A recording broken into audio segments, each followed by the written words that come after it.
একটা সংসারে মহিলা মানুষ অসুস্থ থাকলে পুরো সংসারটাই অচল হয়ে থাকে।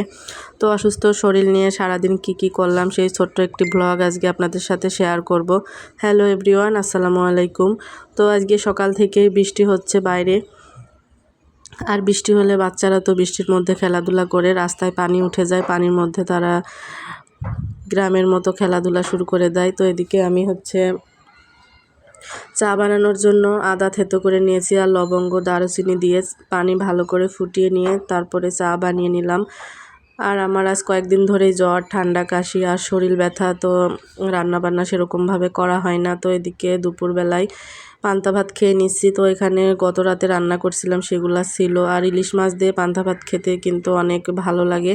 আর আমার ছেলে মেয়েও আল্লাহর রহমতে কোনো কিছুই বাছাবাছি করে না, আমরা যা খাই তাই কিন্তু খেতে পারে। তো এই জন্য অসুস্থ হলেও রান্নাবান্না নিয়ে অত টেনশন থাকে না। আর আপনাদের ভাইয়া যেহেতু রাতে আসে, সারাদিনে রান্নাবান্নার চিন্তা থাকে না, কিছু একটা হলে আমাদের হয়ে যায়। তো এদিকে রাতের বেলায় একটু সেমাই রান্না করব। তো আমাদের যে গুঁড়া দুধটা পাই ওইটা কিছুটা ছিল, আর এই মাসেরটা পেয়ে গেছে।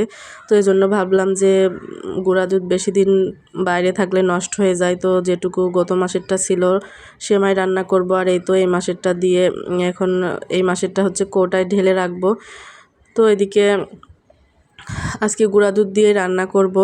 আর আপনাদের ভাইয়া ফার্মে যে গরুর দুধ নিয়ে আসে, তো এখন সময়ের খুবই অভাব, তো এই জন্য যেতে পারছে না ফার্মে, এই জন্য ফ্রিজে গরুর দুধ নাই। আর এই তো এখানে আমাদের প্রতি মাসেই 2টা করে সাবান পাই, তো সাবানও নিয়ে আসছে, এগুলো এখন তুলে রাখবো। আর এই তো দুধটা আমি ঢেলে রাখলাম কৌটায়। তো পলি ব্যাগ দিয়ে ভালো করে মুখটা আটকে রাখবো, না হলে হাওয়া ঢুকলে মানে বাতাস ঢুকলে তাড়াতাড়ি দুধটা নষ্ট হয়ে যায়।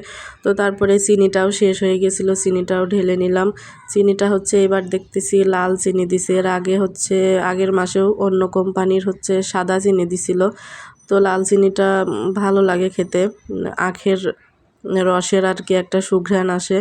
এদিকে আমি দুধটা ভালো করে জাল করে নিয়েছি চিনি দিয়ে, তারপরে গরম মশলা দিয়েছিলাম গোটা, তারপরে নামানোর আগে কিশমিশ দিয়ে দিলাম। আর এই তো এখানে আমি সেমাইটা সেমাইটা বাটিতে অল্প অল্প করে রেখে দিয়েছি, 2টা বাটিতে রাখবো। তো বড় বাটিটা ফ্রিজে রেখে দিব, আর ছোটো বাটি থেকে আজকে খাওয়া হবে। আর ফ্রিজে রাখলে কিন্তু যে কোনো মিষ্টি জিনিস অনেক ভালো লাগে। তো এদিকে রাতের বেলায় আপনাদের ভাইয়া আসছে, এখানে ডিম ভাজি করে দিছি, আর ভাত বসিয়েছিলাম রাইস কুকারে, তো আলু ভর্তা দিছিলাম। আলুটা ভর্তা করে নিয়ে ডিমটা ভাজি করে আপনাদের ভাইয়াকে খাবারটা দিয়ে দিব। তো ভাতের মধ্য থেকে আলুটা বের করে নিয়ে এখন ভর্তা করে নিচ্ছি।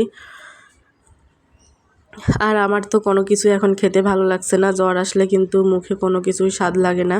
তো এখন ভর্তাটা করে আপনাদের ভাইয়াকে খাবার দিয়ে দিব। আর এই ছিল আজকের ভিডিও, ভালো লাগলে অবশ্যই লাইক, কমেন্ট, শেয়ার করবেন। সবাই ভালো থাকবেন, আল্লাহ হাফেজ।